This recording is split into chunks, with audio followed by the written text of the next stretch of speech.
জানেন বন্ধুরা, একটা জিনিস বানাবো এসেছি দেখেন, কিন্তু তেলের মধ্যে ছেড়ে দিই তারপরে দেখাচ্ছি। এতে কিন্তু শুকনো লঙ্কা ফোড়ন দিলাম, বুঝেছেন? শুকনো লঙ্কা তেজপাতা আগে ফোড়ন দিয়ে নিই, তারপরে আমি দেখাচ্ছি কি বানাচ্ছি। দেখেন, আর দিলাম পেঁয়াজ, এইটুকুনি পেঁয়াজ দিলাম। কিন্তু এটা কি আপনারা খান? এটা খান না, কিন্তু করে খেয়ে দেখবেন, ব্যাপক লাগবে। একে আয়রন, এটা তো অনেক রকমের অনেক কিছু দিয়েই করে খাওয়া যায়। লাল হোক, ততক্ষণ একটু গল্প করে নিই আপনাদের সঙ্গে, জানেন তো। কিন্তু দেখেন, আমি চিকেনটাকে না ধুয়ে একটুখানি মাখিয়ে রেখে দিয়েছি লেবুটা। এটা কি শাক জানেন?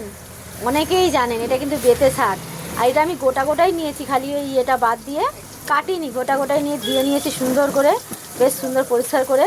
এটা কিন্তু খুব আয়রন হয় বন্ধুরা, জানেন? এই শাকটা ব্যাপক আয়রন হয়। এটা কিন্তু খেলে খুবই ভালো হয়, বাচ্চা কাচ্চারা খায় না, কিন্তু দেখতে মনে হচ্ছে না তুলসী পাতা, তুলসী পাতা। খেতে খুবই সুন্দর, দেখেন অসাধারণ। আর এটা কিন্তু সত্যি প্রচুর আয়রন। এটা লাল হয়ে যাক, এইটা দিয়ে দেখেন আমি চিকেন বানাবো, কিন্তু দেবো আরও কিছু। কী দেবো বলুন তো? এই যে দেখেছেন, দেবো গাজর, এরকম গোল গোল আলু, টমেটম, গোটা পেঁয়াজ সব দিয়ে দিচ্ছি। পেঁয়াজের সঙ্গে দেখেন আমি লাল করছি। এবার এটা লাল করতে থাকি, তারপরে আমি দেখাচ্ছি পেঁয়াজ গাজর আলু একসঙ্গেই লাল হয়ে যাবে। আর সব থেকে বড়ো কী জানেন বন্ধুরা, এই শাকটা এমনই আয়রন, আপনি দিলেই আপনার হয়ে যাবে। একটুখানি লাল হতে থাকুক, তারপরে দেখাচ্ছি, বুঝেছেন?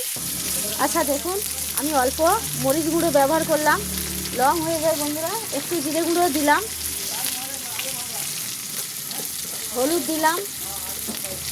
হলুদ এই পরিমাণে, মানে আলু যতটা আছে, চিকেন আছে, সেই বুঝে পরিমাণে দিলাম। সামান্য একটুখানি লঙ্কার সামান্য অল্প একটুখানি দিয়ে দিলাম। আর কিন্তু বন্ধুরা এই দেখেন, এইটুখানি আদা রসুনের পেস্ট দিলাম, দিয়ে আমি কষিয়ে নিই। বন্ধুরা চিকেন দিয়ে দিলাম, এবার লবণ দিয়ে দিলাম, দিয়ে একটুখানি কষিয়ে নিয়ে এরকম এমনি ভাজা হয়ে গেছে। গাজরটা একটু ভেজে নিলে হালি হালি গন্ধটা কম হয়। আর আলুটাও ভেজে নিলাম, দিয়ে এবার দেখুন, এবার এটা কষিয়ে নিই। কেন একটুখানি না নেড়ে নিলে চিকেন তো আষ্টান্ন গন্ধ ভাব থাকে। একটুখানি কষিয়ে নিই, তারপরে দেখাচ্ছি। দেখেছেন কষিয়েছি, একটু তেলের ওপরে চলে এসছে বন্ধুরা। কিন্তু তেল একটু কম খেলে ভালো হয়, কিন্তু আমার ছেলেমেয়েরা খাবে না। আর এটা একটু আমি দিলাম মুখে টেস্টির জন্যে, কিন্তু এটা তেল একটু কম দিয়েই খায়। আর এ বেতে শাক মানে তো খুব উপকারী শাক। এবার এটা আমি দিলাম, এটা দেওয়া মানে তো সমুদ্রের মতন জল বেরোবে, একদম ফাটাফাটি জল বেরোবে, যায় এক কড়া হয়ে যাবে এক্ষুনি। ততক্ষণ এগুলো সেদ্ধ হয়েই যাবে, দেখাচ্ছি, দেখতে থাকুন। এখন টাইম লাগবে। জানো বন্ধুরা, এই বেতে শাকের কিন্তু খুব মারাত্মক পরিমাণে গুণ আছে।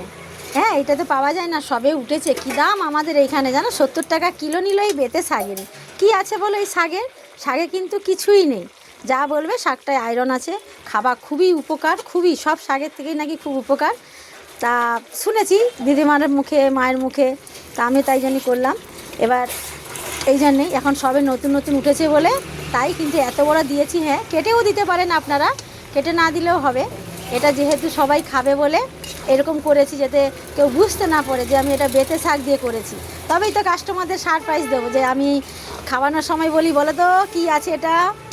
তারপরে কিন্তু ভিডিও করতে পারি না বন্ধুরা, খুব দুঃখিত। কেন আমি তো জানেন বলি বারে বারে, পড়াশোনা না জানলে যা হয়, এডিট ফেডিটও পারি না, কিছু করতে পারি না, তুলি আর ছাড়ি, তাও ভুলমাল করে ফেলি, কমেন্টও ভুল করি, এই বলে। আচ্ছা আমি করে নিই, তারপরে দেখাচ্ছি। লং হয়েই যাচ্ছে, দেখেছেন বন্ধুরা, একদম ব্যাপক কষা হয়ে গেছে। আর অত শাক দেখেন পুরো মিশে ঘন্ট হয়ে গেছে, মনেই হচ্ছে না, দেখেন মনে হচ্ছে যে বেঁচে শাক দিয়ে চিকেন কষা। দেখেন দারুণ লাগছে না খেতে? কিন্তু গন্ধটাও, সেন্টটা ভালো বেরিয়েছে, দারুণ ব্যাপক। আর বেঁচে শাক মানে দারুণ, কিন্তু একটু চিনি দিতে হয়, বেঁচে শাক তো একটু তিতকুটি ভাবটা চলে যায়, এই জন্য চিনি দিলাম। এটা না খেলে কিন্তু বুঝতে পারবেন না বন্ধুরা। এরকম যদি কষা কষা খান, রুটি দিয়ে খেতে হবে, ভালো লাগবে। রুটি দিয়ে, পরোটা দিয়ে ব্যাপক লাগবে। আর যদি মনে করেন ঝোল খাবেন, কিন্তু আমি একটু ঝোল করব, কষাটা তুলে নেবো আপনার এর জন্যে, দিয়ে আমি একটু মাখা মাখা রাখবো, ওটাও কিন্তু দারুণ লাগবে। কিন্তু এটা ঝোলটা কেন খাবো, যাতে গাজরটা নাও খেলে হবে, আর মাংস নাও খেলে হবে, আলুটা না খেলেও হবে, কিন্তু ঝোলটা হলো মেন উপকার। দেখেন ফাটাফাটি লাগছে না? দেখেই মনে হচ্ছে না কষা কষা খাই, কিন্তু সামান্য দেবো ঝোল। জানেন বন্ধুরা, একদম ব্যাপক হয়ে গেছে। কিন্তু একটুখানি গরম মশলা দিয়ে দিলাম, এই দেখেন একটুখানি, কেন বলুন তো, টেস্টি হওয়ার জন্য, মুখে লাগার জন্য। এটা না দিলে খুবই ভালো, কিন্তু একটুখানি দিলাম।